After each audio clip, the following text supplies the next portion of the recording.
Hi guys, welcome back to my channel. Today I want to talk a little bit about diffusing with cat, and I want to show you all these different oils, and I will be filling up some information also on the screen for you. So what is diffuser oils with pets? Okay, so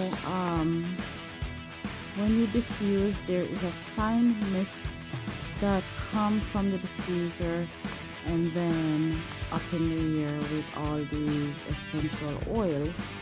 And what happened is cat and dog nose are very sensitive to these essential oils.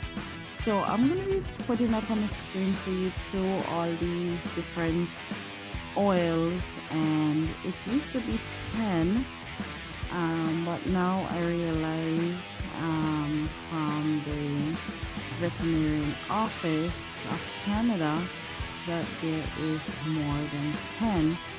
So I hope you take some notes whenever you're using these essential oils. As you can see, I have 10 right now, but as I was going through again, I realized it's not 10, it's more than 10, because even rose and lavender, I don't have it here.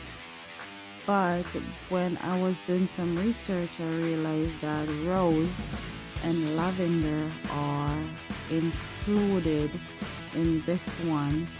So make sure whenever you're diffusing your oil and you have all these pets around, even birds, just try to uh, uh, actually at this point I don't even know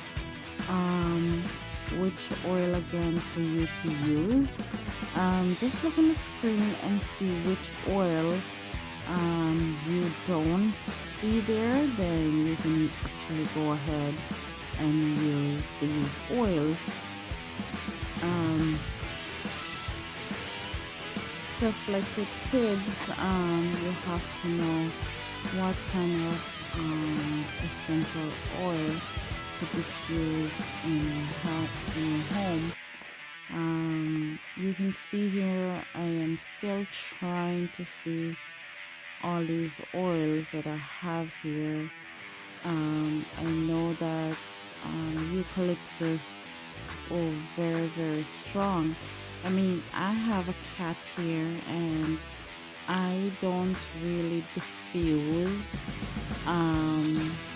anywhere else away from my bedroom so that my cat does not smell my diffuser oil. And also I usually diffuse in the kitchen. So what I do right now is, instead of diffusing, I do candles instead.